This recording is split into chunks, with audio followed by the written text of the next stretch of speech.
You'd think the guy who fathered Eric and Don Jr. would know how to handle jokes, but I guess not. On Jimmy Kimmel Live, the late-night host and his team took aim at Donald Trump with a series of sharp-witted jokes, poking fun at his marriage, family, and personal flaws. The segment, filled with Kimmel's signature humor, seemed to get under Trump's skin in a big way, leading to a heated back and forth between them. What started as a comedic roast quickly turned into a full-blown feud, grabbing national attention. Trump, never one to ignore criticism, especially from Hollywood, fired back angrily, escalating the situation even further. The exchange became so intense that it reportedly caught the attention of officials inside the White House, turning a late-night comedy bit into yet another unexpected political spectacle. I had like 80 texts when I woke up sending me this article from Rolling Stone. It says, Trump White House pressured Disney to censor Jimmy Kimmel. Kimmel kicked off his show with a shocking revelation. Back in 2018, during Trump's presidency, the White House actually reached out to Disney, the parent company of ABC, which airs Jimmy Kimmel Live. The reason? They wanted Disney to rein him in after Trump grew increasingly frustrated with Kimmel's relentless mockery. According to Kimmel, the White House wasn't just complaining, they expected Disney to take action and put an end to the jokes. This unexpected behind-the-scenes move set the tone for the night, immediately heightening the drama and turning what should have been just another comedy monologue into a headline-grabbing moment. The report says at least 2 calls were made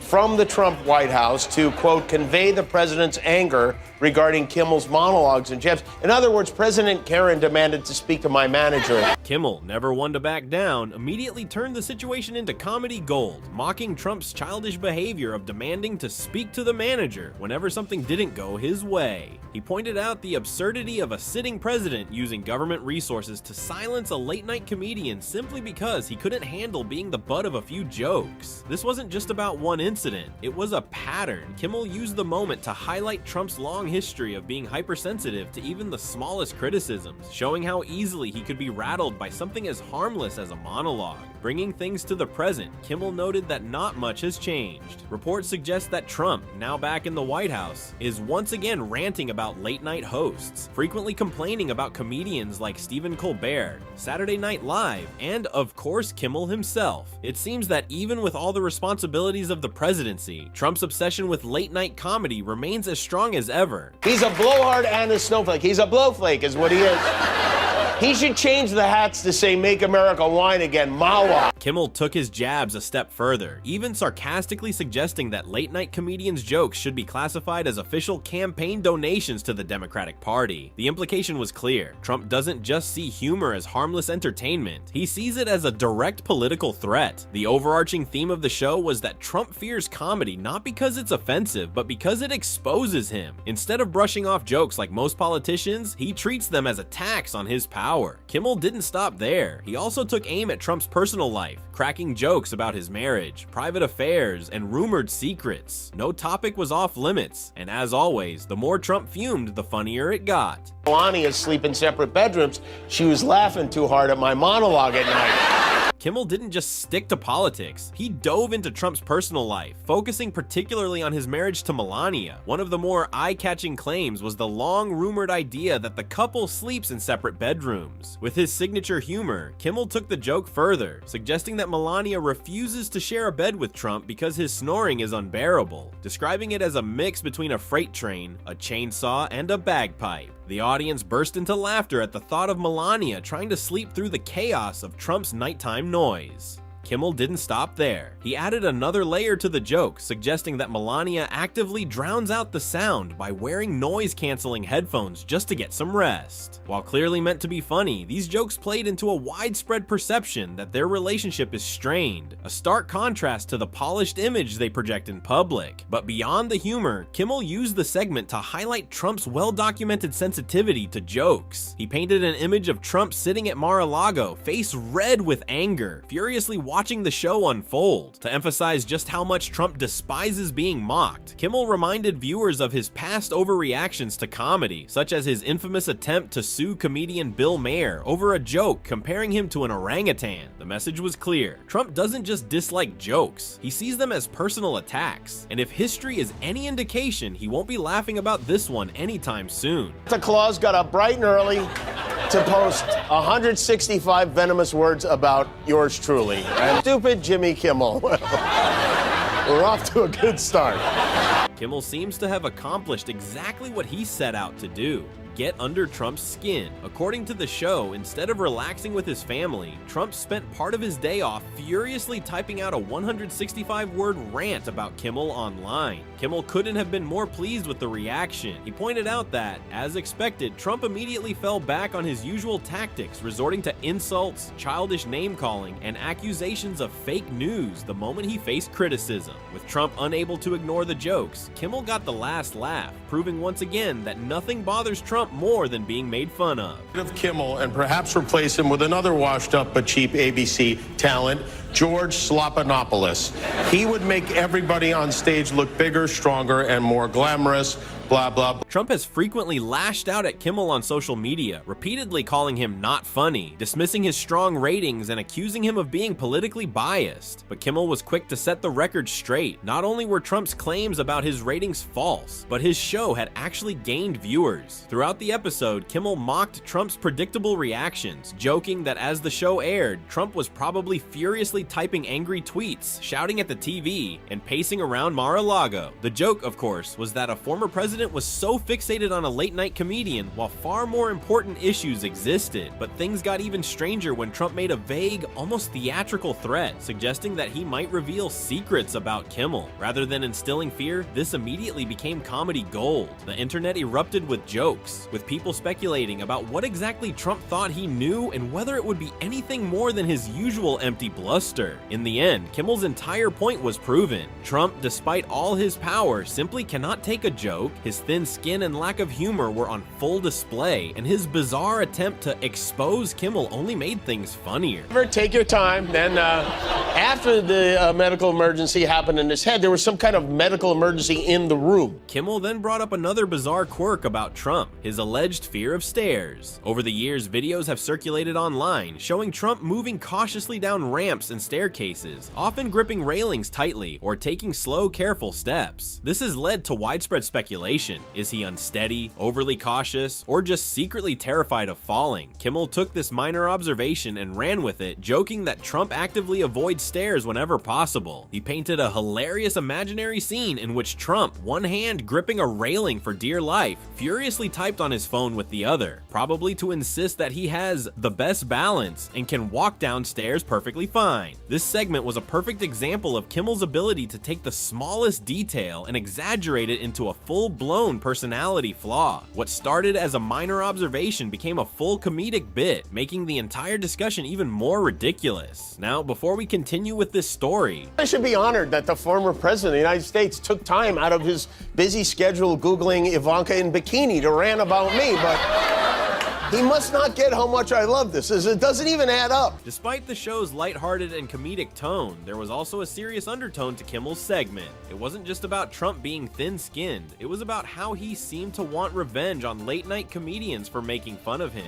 Kimmel referenced a Rolling Stone article that revealed Trump had once tried to use government power to go after late-night comedy shows like Saturday Night Live and Jimmy Kimmel Live. According to the report, Trump even floated the idea of having the Justice Department investigate whether jokes about him violated campaign finance laws. A laughable but also alarming suggestion. At the time, his own staff ignored the ridiculous idea, understanding that it had no legal basis and was completely unserious. However, Kimmel pointed out that in 2024, Trump was still bringing up the same old grievances, and there were reports that he had once again suggested taking action against comedians. For Kimmel, this was both hilarious and deeply unsettling. The idea that a former and possibly future president would go to such absurd lengths just to stop people from making fun of him. While it was easy to joke about, the fact that Trump viewed comedy as a threat serious enough to try and weaponize the government against it was something worth paying attention to. Dumb son of a dumb son of a. When he does that move,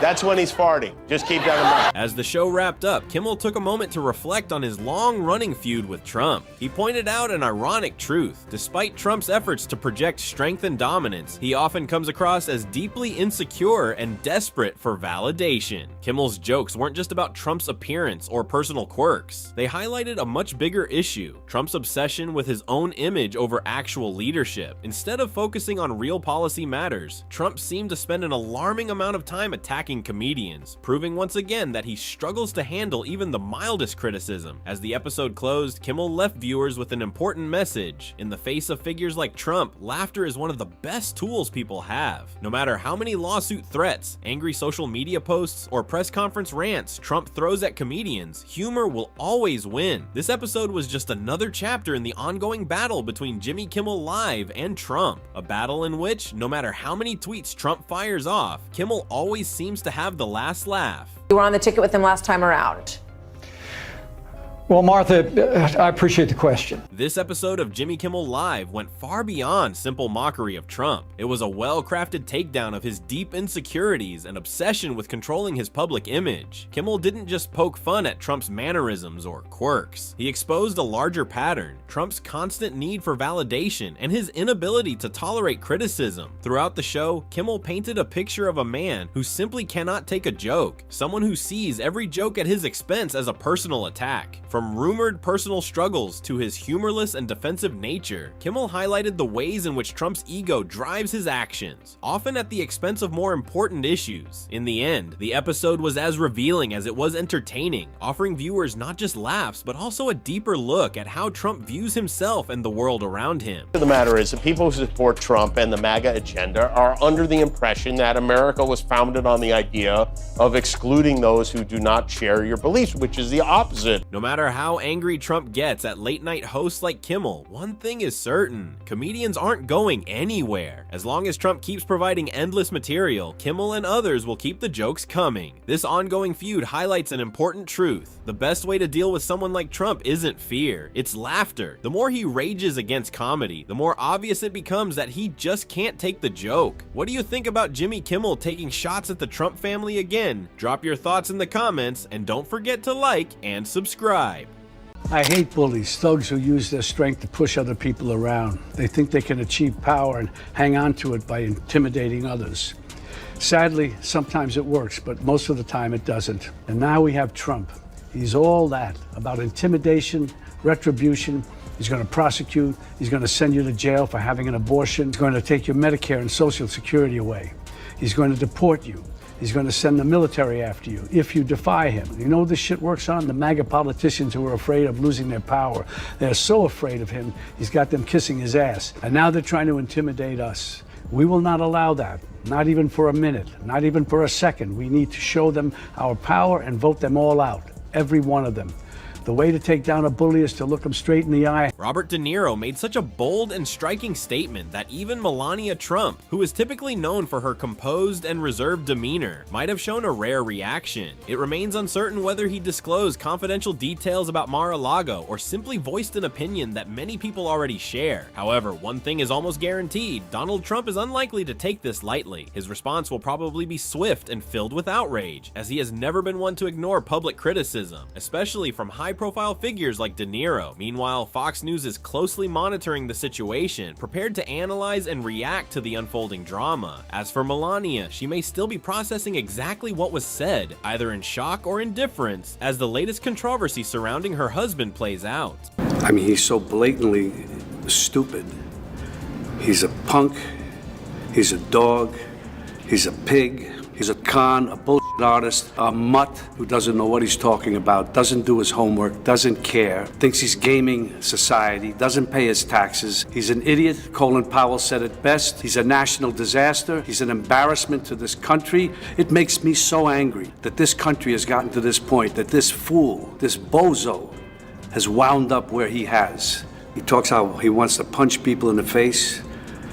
Well, I'd like to punch him. De Niro has never been shy about expressing his disdain for Donald Trump. Whether in interviews, public speeches, or high-profile events, he has consistently launched into fiery tirades against the former president, making it clear that his criticism goes beyond politics. It's personal. However, this time he took aim at someone unexpected: Melania Trump. The moment he shifted his focus to the former First Lady, the entire atmosphere in the room shifted. His remarks caught everyone off guard, and as the audience processed what he had just said, a mix of reactions spread through the crowd. Some were amused, others were visibly shocked, and a few simply sat in stunned silence. The unexpected nature of his words turned an already intense moment into an even more dramatic spectacle, leaving everyone wondering just how far De Niro was willing to go in his relentless criticism of the Trumps. Yeah, and they didn't allow much access, the way I understand it, to Madoff with Trump when he's in jail, and that I certainly am looking forward to.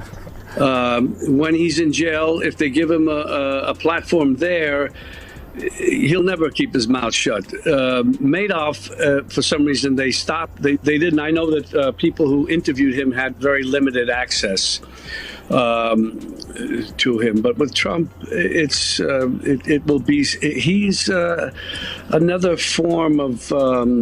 Maybe it was just a witty, offhand comment, but it certainly made people pause and reflect. The internet, as expected, wasted no time in picking apart every syllable, analyzing its possible meanings. Within moments, short clips of the moment flooded social media, accompanied by captions like "De Niro just exposed the truth," and "Wait, did he just confirm what we all suspected?" As the clip gained traction, memes exploded across the web. One particularly popular edit depicted Melania trapped in the Truman Show, as if she had just realized she was living in a carefully constructed reality. Another viral post imagined Trump furiously typing how to revoke someone's citizenship into a search bar, his frustration practically radiating off the screen. Whether De Niro meant to stir up controversy or was simply cracking a sharp-witted joke, his words took on a life of their own, igniting conversations, speculation, and a fresh wave of internet comedy. Do you feel like you're in a different space now than you were 8 years ago?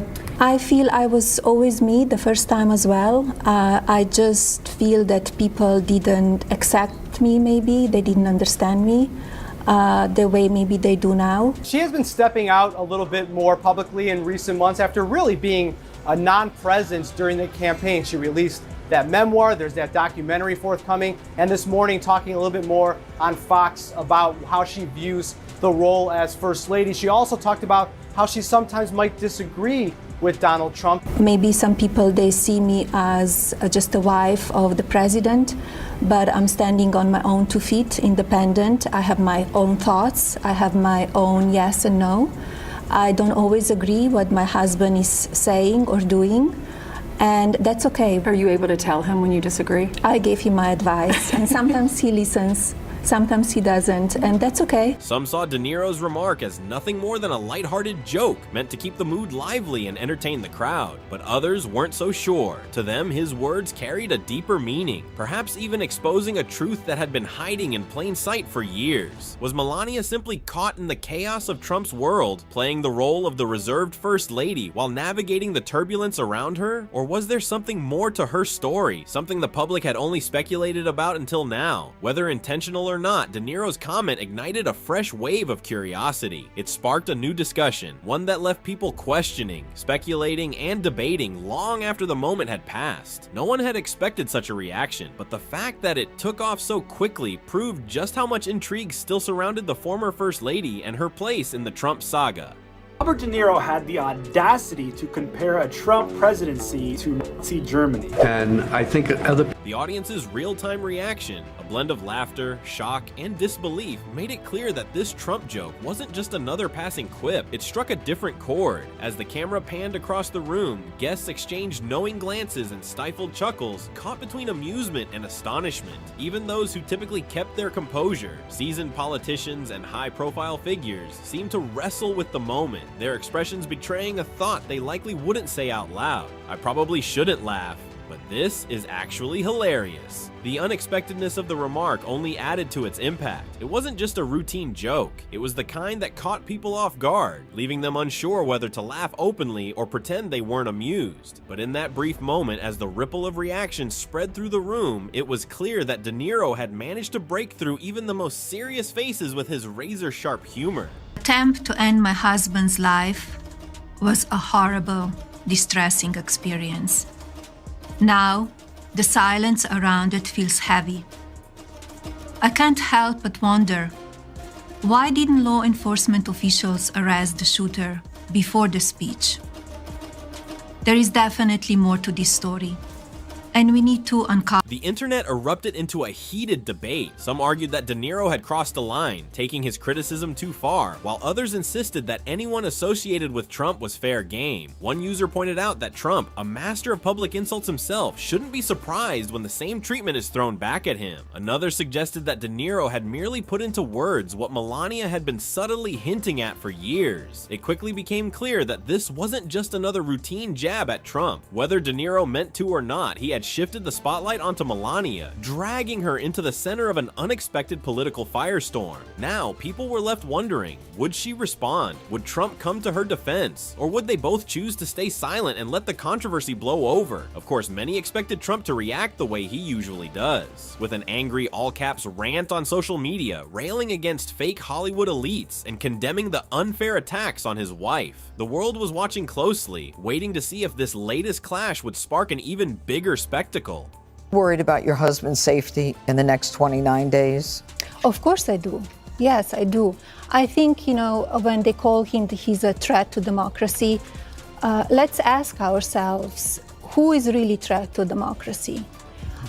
They are ongoing with the lawfare against the former president, as well as, trying to get him off the voting ballots and trying to, silence him. So, yes, of course, I was always afraid what can happen, and that they continuing with that kind of language is just, they thought. Melania Trump has long been known for her unreadable expressions, making it nearly impossible to decipher what she's truly thinking or feeling. But now, people were left wondering, had Robert De Niro finally managed to get a reaction out of her? Had he accomplished what years of online mockery, public scrutiny, and even her husband's endless controversies had failed to do? Make her show real emotion. As expected, the internet went wild with speculation. Some imagined that behind closed doors, she was seething with quiet rage, venting in Slovenian about the fine print in her marriage agreement. Others joked that she hadn't even heard about De Niro's remark yet, lounging comfortably at Mar-a-Lago while Trump furiously shouted at the television, too caught up in his own outrage to inform her. Then there were those who believed she was entirely unfazed, calmly sipping tea and plotting her next business venture while the rest of the world obsessed over her reaction. Whatever the reality, the mystery of Melania's true thoughts only fueled more curiosity. Whether she was angry, indifferent, or simply tired of the never-ending chaos, one thing was certain: De Niro's comment had sparked yet another internet frenzy surrounding the ever-enigmatic former First Lady. Melania Trump reappeared at Trump's big dollar fundraiser in Florida over the weekend, looking absolutely miserable, looking like she is being held hostage. You have to see this. Just wanting change. The rich people want it, poor people want it, everybody wants change. Our country is really doing poorly. We're a laughing stock all over the world, and we're going to get that change very quickly. And this has been some incredible evening before. The suspicions that Melania has been conspicuously missing from the campaign trail for very specific reasons. She doesn't want to be there. It seemed to be borne out by her presence here. The real question isn't just whether Melania cares, but if she did, how would she handle the public scrutiny? She's never been known for expertly managing media crises like a seasoned diplomat, nor has she shown much concern for the usual political playbook. If anything, her past actions suggest that she either disregards public outrage or simply refuses to engage with it. After all, this is the same woman who once wore a jacket emblazoned with the phrase, "I really don't care, do you?" A statement that could be interpreted as bold defiance or as a perfect summary of her general approach to public life. So if she didn't care before, why would she now? The most likely answer, she wouldn't. But that didn't stop people from imagining a world where Melania actually responded. Would she break her silence with a cryptic Instagram post? Perhaps a quote about ignoring negativity, something like "elegance is refusal," which could mean anything from "I'm above this nonsense" to "I refuse to deal with my husband's mess again." Or maybe, in an attempt to appear composed composed and graceful, she'd take the high road, releasing a carefully worded statement about respecting different opinions and embracing open discussion, while conveniently sidestepping the fact that her husband has built a career on aggressively silencing his critics. Whatever the case, Melania's usual silence only made the speculation more entertaining. Whether she chose to ignore it completely, respond in a way that added more mystery, or make a rare public statement, the world was watching, waiting to see if for once she would step into the conversation instead of standing just outside it. It's unfortunate that she said tonight also in this interview that she wore that infamous jacket to go to Texas when it said, "I don't really care." I'm going to play it. Let's play it. Oh, okay, Let's play it and then we'll talk about it. Here it is.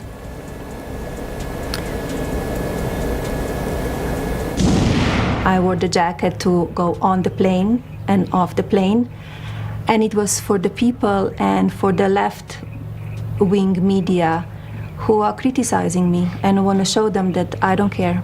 You could criticize whatever you want to say, but it will not stop me to do what I feel it's right. The real spectacle wasn't Melania's reaction. It was the inevitable Category 5 tantrum brewing from a certain someone who treats any joke about his wife as if it were a direct attack on national security. It was only a matter of time before his all-caps fury erupted, complete with a scorched earth rant about washed-up Hollywood elites and a desperate attempt to convince the world that De Niro's career is failing bigly. Maybe he'd even throw in a wild, completely unnecessary claim that De Niro has always been jealous of him, because, let's be honest, not everyone gets the honor of sharing screen time with Macaulay Culkin in Home Alone 2.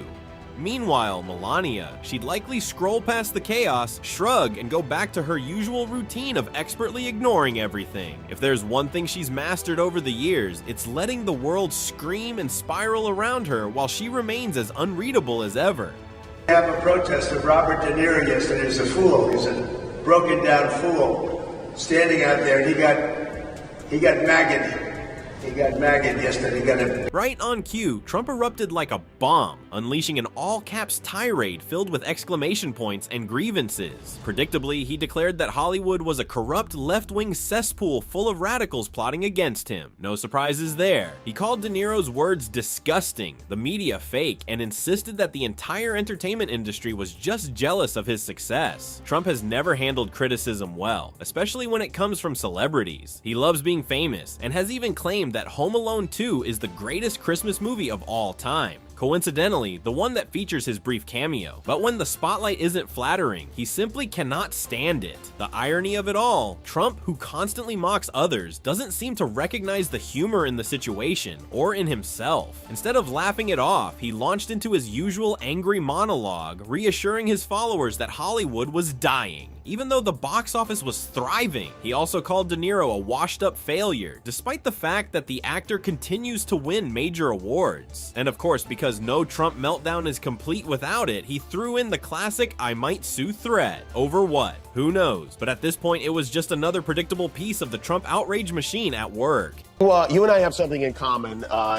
We have both been immortalized on social media by our former president, Donald Trump. Yeah. We have, I think this might have been the first time he wrote about you. Robert De Niro, a very low IQ individual, has received he spelled two wrong, many shots to the head by real boxers in movies. I watched him last night, truly believe he may be punch drunk, and then he says, at the end, he says, "Wake up, punchy," he says to you. And that's not the only time, and he moved over to Truth Social. Robert De Niro, whose acting talents have greatly diminished with his reputation now shot, must even use a teleprompter for his foul and disgusting language. So disrespectful to our country. Now, in all fairness to the former president, is that true? Do you have to use a teleprompter when speaking about President Trump?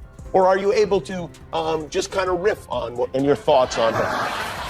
Yeah, A lawsuit would be classic Trump, pointless, dramatic, and entirely predictable. Even if it had no real legal basis, that wouldn't stop him. If there's an opportunity to file some papers, make a grand accusation, and claim that someone damaged his reputation or dared to mock him, he'll take it. After all, he's threatened to sue countless people, news outlets, and even entire organizations simply for making him look bad. So the idea of him suing Den because spelling names correctly is optional in Trump world for merely really talking. Completely within the realm of possibility. But here's the thing, Trump thrives on this kind of conflict, the outrage, the controversy, the back and forth insults. It's not just something he tolerates, it's something he craves. Every joke, every tweet, every critique feeds him. It gives him a fresh enemy to rage against, keeping the constant cycle of victimhood alive. To his supporters, every attack against him is proof that he's being unfairly targeted by the media, Hollywood, and the so-called elite establishment. Every insult becomes another reason to rally behind him, reinforcing the idea that he's the only one standing up against an endless tide of enemies. In a way, the entire situation isn't hurting Trump, it's fueling him. And as long as he has someone to be mad at, the show will go on.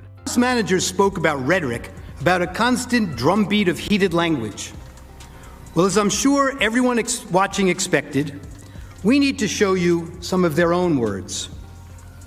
I just don't even know why there aren't uprisings all over the country. Maybe there will be. There needs to be unrest in the streets for as long as there's unrest in our lives. You got to be ready to throw a punch. You have to be ready to throw a punch. Donald Trump, I think you need to go back and punch him in the face. That I thought he should have. Every single one of you. Trump's entire brand is built on the illusion that he's an outsider fighting against the system, even when he was literally the most powerful man in the country. His political persona depends on the idea that he's always punching up, constantly battling the deep state, the fake news media, and of course Hollywood elites, even though he's been desperate for their approval for decades. He might rant about how comedians, actors, and talk show hosts disrespected the presidency, but deep down he loves the attention. Without the constant news coverage, Twitter feuds, and dramatic showdowns with celebrities, he would actually have to do the boring part of the job, governing. And let's be honest, policy work has never been as exciting to him as being the main character in a never-ending reality show. Trump has always been drawn to spectacle over substance. He doesn't just want power, he wants to be watched, talked about, and obsessed over. If there isn't a scandal or a fight happening, he'll find one, or create one himself. Because at the end of the day, being the center of the world's most chaotic drama has always been far more appealing to him than actually running the country. Been dealing with the press a long time. I think the political press is among the most dishonest people that I've ever met. These people back here, they're the worst. They are so dishonest. No, they're so dishonest. And by the way, some of the media is terrific, but most of it, 70%, 75%, is absolute dishonest, absolute scum. Remember that, scum. They're totally dishonest people. The internet erupted with jokes and memes the moment the news broke. De Niro's face was plastered everywhere, often edited next to a stone-faced Melania, with captions joking about NDAs, secret contracts, and unspoken agreements. Everyone had an opinion. Was this a calculated move, or just De Niro being De Niro? Late-night hosts wasted no time turning it into comedy gold. Some joked that Melania deserved a hefty bonus for dealing with another 4 years of Trump-related chaos. Others suggested she was Googling countries without extradition just to get some peace and quiet. But despite all the buzz, the real mystery remained. What was Melania actually thinking? Was she furious, indifferent, or secretly entertained by the whole thing? No one could tell, and that uncertainty became part of the joke. The never-ending Hollywood versus Trump saga had taken yet another bizarre turn, proving once again that reality was often stranger than fiction. It felt like a lopsided fight, like a pro boxer against a reality TV contestant who refuses to stay down. But this time, Melania was caught in the crossfire. The former First Lady, who had perfected the art of ignoring everything, might not be able to dodge this one so easily. Whether she wanted to or not, she had just become part of the latest chapter in Trump world's never-ending drama.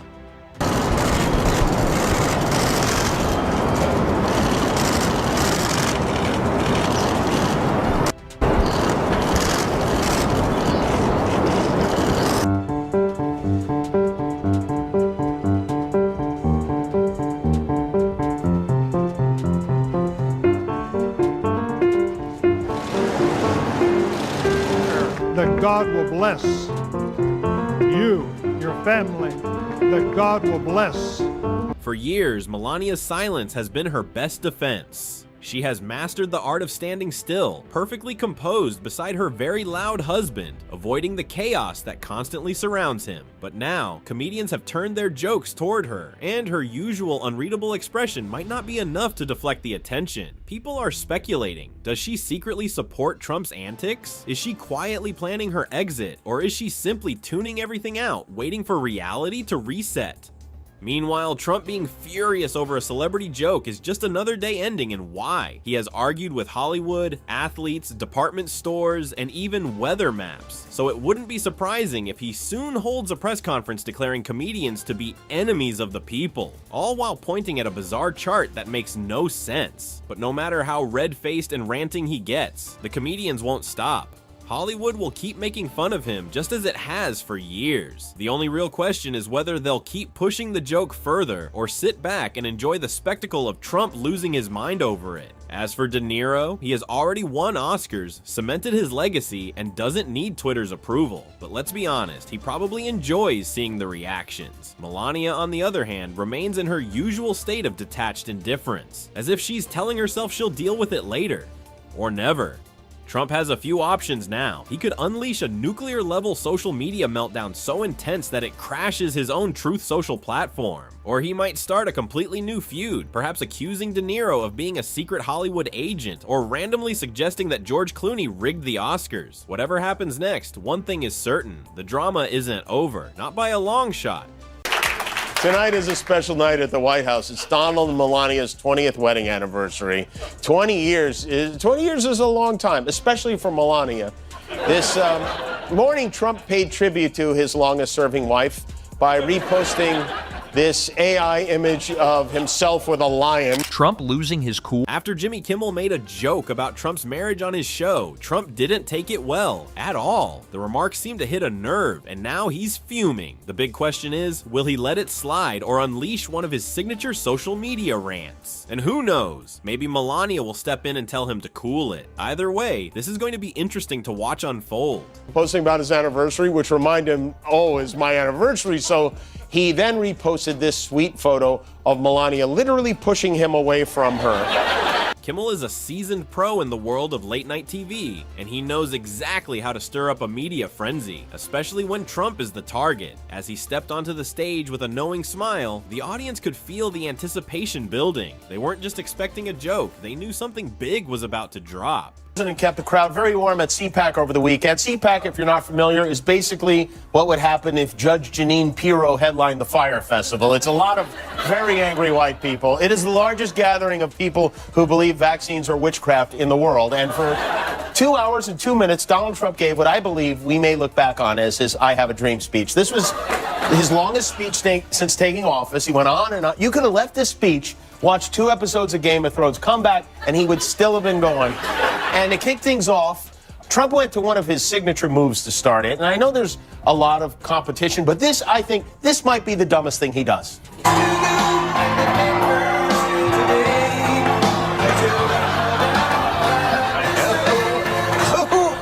Who does that?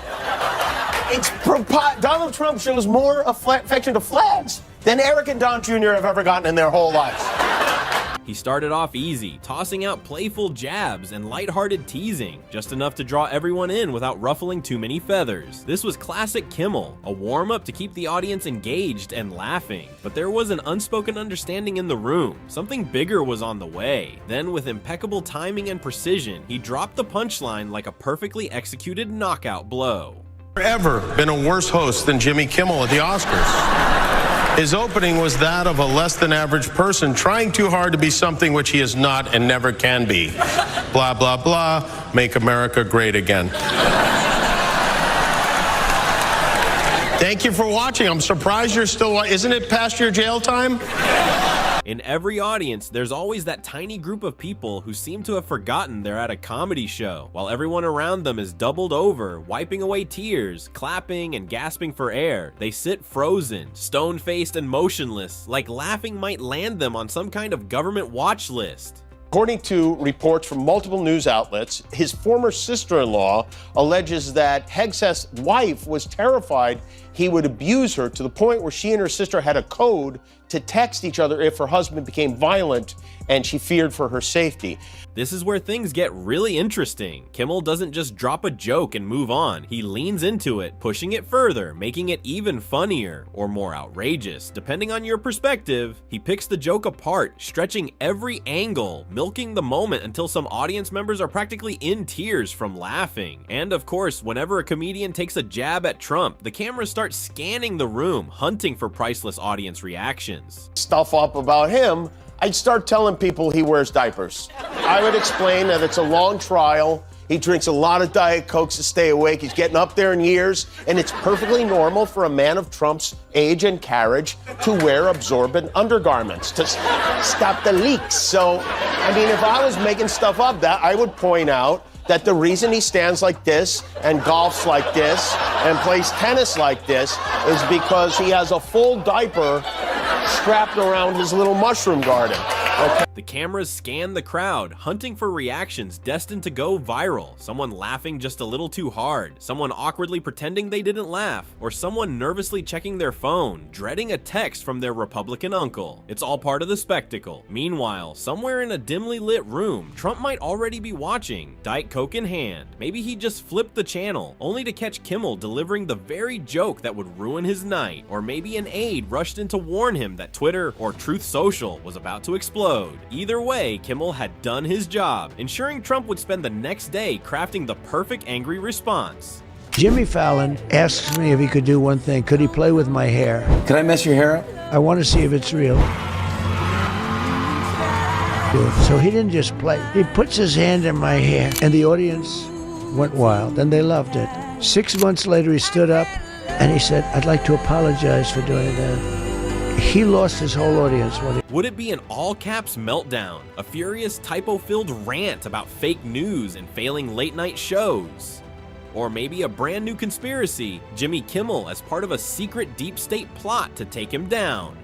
With Trump, anything was possible. Nobody knew exactly how he'd respond, but one thing was certain. This joke had struck a nerve, and when that happens, the reaction is never small. Trump and late-night comedians are like fire and gasoline, volatile, explosive, and always guaranteed to make headlines. For late-night hosts, mocking Trump isn't just an easy laugh. It's a formula for viral success. The jokes fuel news cycles, generate millions of views, and send social media into an all-out war between supporters and critics. Every time Trump responds, it only adds more fuel to the fire, turning what could have been a simple punchline into a multi-day media event. But this feud didn't start with politics. Comedians have been making fun of Trump for decades. Long before he ever stepped into the political arena, he was already a larger-than-life figure, a real estate tycoon with a golden brand, an oversized personality, and a knack for self-promotion. In the 80s and 90s, late-night hosts couldn't resist poking fun at him, but the jokes were different. They weren't about his policies or his Twitter rants. They were about his absurd wealth, his cameo appearances in random TV shows and movies, and of course, that unmistakable hair. Trump wasn't just a businessman, he was a character, almost too big and eccentric to be real. He put his name on everything from skyscrapers to steaks, and made sure everyone knew he was rich, very rich. Comedians loved it. Letterman, Leno, and Conan O'Brien regularly worked him into their monologues, teasing his over-the-top persona. But back then, Trump played along. He laughed, he showed up on talk shows, and he leaned into the joke. Because at the time, it wasn't an attack. It was just part of the spectacle. Then 2016 happened and everything changed. Trump wasn't just a punchline anymore. He was a polarizing political figure, and the comedy took a sharper edge. The jokes weren't about his wealth or his hair. They were about his policies, his scandals, his tweets, and his presidency. The late-night jabs became less playful and more pointed, and suddenly, Trump wasn't laughing anymore. But the thing about Trump is that he can't resist a fight. And for comedians, that's the best material they could ask for. Every reaction, every rant, every all-caps meltdown just keeps the cycle going. And once again, thanks to Kimmel, the feud was back in full swing.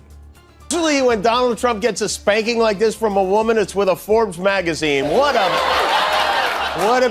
Kamala was pushing his buttons like a 12-year-old playing Fortnite.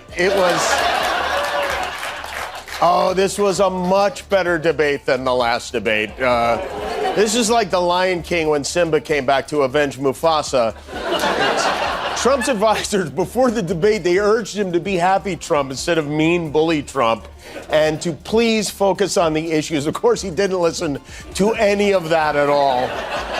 But who are we kidding? This election isn't about the issues. I mean, Dick Cheney isn't voting for Kamala Harris because he agrees with her on the issues. He's voting for her because there's a rhinoceros charging, and she has... Then came The Apprentice, and Trump fully embraced his role as the tough-talking boss who fired people with flair.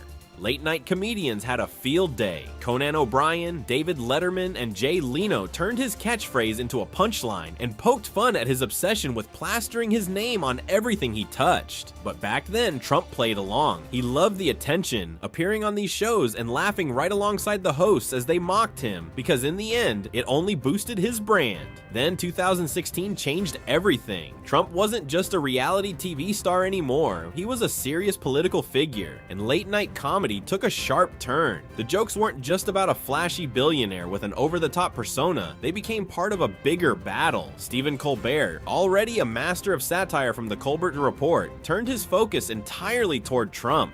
Seth Meyers, who had roasted Trump to his face at the 2011 White House Correspondents' Dinner, made his monologues a nightly takedown. Even Jimmy Kimmel, known for lighthearted humor, suddenly found himself diving into politics, using his platform to challenge Trump's policies, statements, and Twitter rants. Jimmy Fallon, on the other hand, tried to stay out of it and paid the price. During a 2016 interview, he ruffled Trump's hair in a playful moment meant to be harmless. Instead, it became one of the biggest controversies of his career. Critics accused him of normalizing Trump at a crucial moment, and the backlash was fierce. Fallon later apologized, but the damage was done. Trump, never one to let things go, mocked Fallon years later, telling him to be a man and stop apologizing. As president, Trump despised late-night comedians, labeling them untalented, overrated, and fake news. When Stephen Colbert tore into him, Trump dismissed him as a no-talent guy. When Jimmy Kimmel criticized his policies, Trump hit back at his ratings. Whether on Twitter, at campaign rallies, or on his own social media platform, he never missed a chance to fire back. And yet, even now, after leaving the White House, Trump's feud with late-night TV hasn't ended. The problem for him is simple. The jokes keep coming. As long as comedians have a stage and an audience ready to laugh, Trump will always be one of their favorite targets.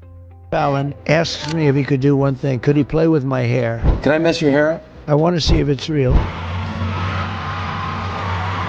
So he didn't just play. He puts his hand in my hair, and the audience went wild, and they loved it. 6 months later, he stood up, and he said, "I'd like to apologize for doing that."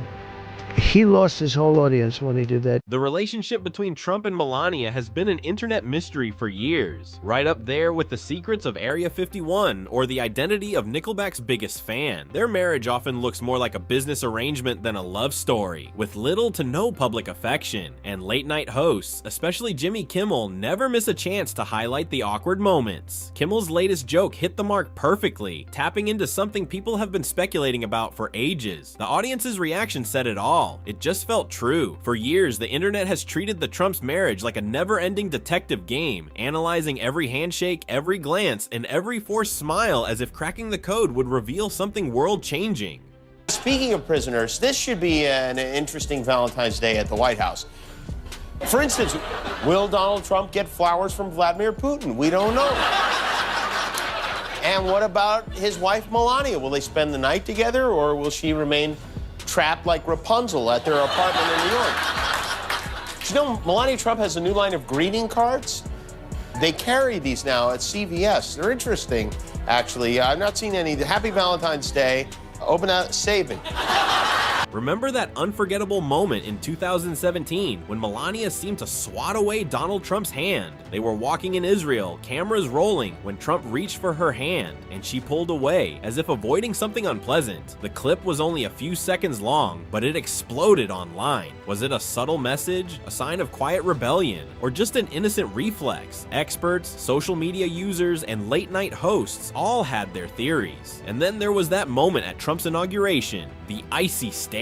Melania smiled as Trump turned to look at her, but the second he faced forward again, her expression dropped like a scene from a psychological thriller. That clip became internet gold, resurfacing every time people speculated about her true feelings. Combine these moments with stiff body language, awkward public appearances, and oddly staged photos, and you've got the perfect setup for comedy. Kimmel knew exactly what he was doing when he made his joke. He was tapping into a long-running internet joke that practically writes itself. The reaction was instant. Twitter lit up with responses, the hand swap video started making the rounds again, and the theories came pouring in. On TikTok, users recreated Kimmel's joke with dramatic music and exaggerated reenactments. Instagram meme pages flooded feeds with throwback Melania memes. But not everyone was laughing. Trump supporters were furious, calling the joke another cheap shot from elitist Hollywood. Some defended the marriage, saying Trump and Melania were perfectly fine. After all, don't most married couples look like they'd rather be anywhere else when standing next to each other? I want to also thank my beautiful wife, Melania. Whether you support Trump or not, one thing is undeniable. His marriage has unintentionally provided some of the most bizarre, meme-worthy, and downright hilarious moments in modern politics. From awkward hand swats to icy stares, every public interaction between Trump and Melania has been picked apart, analyzed, and turned into comedy gold. And as long as comedians like Jimmy Kimmel have a stage, those moments will never be forgotten. So when Kimmel took aim with his latest joke, Trump did exactly what everyone expected. He fired back, and not just with a casual dismissal, but with his signature brand of outrage. An all-caps exclamation point-filled rant on Truth Social. He attacked Kimmel directly, labeling him a terrible comedian and brushing off the joke as yet another example of the so-called failing late-night industry. He railed against Hollywood elites, the media, and anyone else who dared to laugh at his expense. But here's the irony. His response did the exact opposite of what he probably intended. Instead of shutting down the joke, he supercharged it. What could have been a quick, forgettable late-night punchline turned into a full-blown news cycle. Headlines dissected his reaction, Twitter exploded with more memes, and late-night hosts gleefully extended the bit into multiple nights of comedy. Rather than ignoring it and letting it fade, Trump amplified it. Again, it's a pattern as old as his presidency. Declare you don't care about something, then spend days making sure everyone knows exactly how much you do. And just like that, Kimmel's joke transformed from a fleeting laugh into a multi-day spectacle, proving once again that when it— Kimmel's a loser.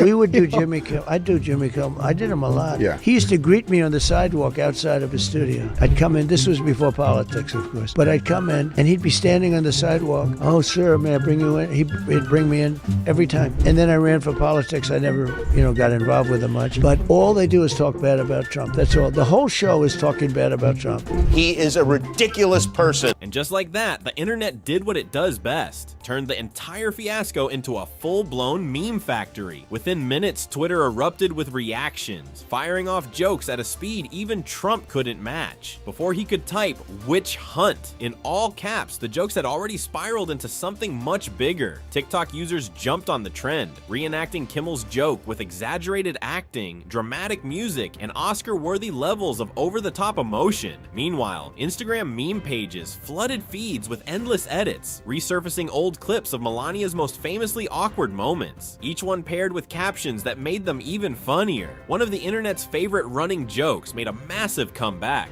Melania blinking in Morse code. Users claimed she was secretly sending distress signals, while others turned her blank stares into cinematic-level conspiracy theories. Some joked that she was secretly watching the chaos unfold from a hidden bunker, sipping tea and laughing at the mess. Others imagined her adding another tally mark to a secret escape plan calendar. But while critics had the time of their lives, Trump supporters weren't amused. They flooded the comments, calling the joke disrespectful and another example of Hollywood's obsession with mocking him. Some defended his marriage, arguing that plenty of couples show little public affection. Others dismissed the outrage entirely, saying comedians had been unfairly targeting Trump for years. The divide was as sharp as ever, one side laughing until they cried, the other side fuming and calling for boycotts. Meanwhile, late-night hosts wasted no time. They saw the perfect opportunity and pounced, transforming Kimmel's one-liner into a multi-day roast session. Colbert, Myers, and others joined the fun, each adding their own spin, keeping the joke alive far longer than Trump probably expected. It was the kind of moment comedians dream of, an easy, ready-made punchline that kept delivering night after night. At this point, the joke had completely taken on a life of its own. What started as a single punchline had evolved into a full-fledged comedy saga, and as always, Trump found himself playing the same role he never signed up for, an unwilling main character in the internet's favorite never-ending sitcom. So I said to our great First Lady, who can draw a crowd? Did you watch me tonight on television, First Lady? People love our First Lady out there. Go out and get a book. She just wrote a book. I hope she said good things about it. I don't know. I didn't.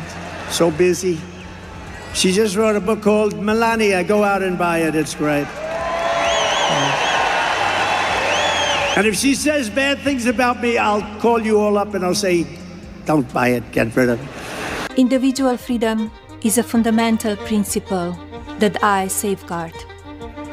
Without a doubt, there is no room for compromise when it comes to this essential right that all women possess from birth: individual freedom.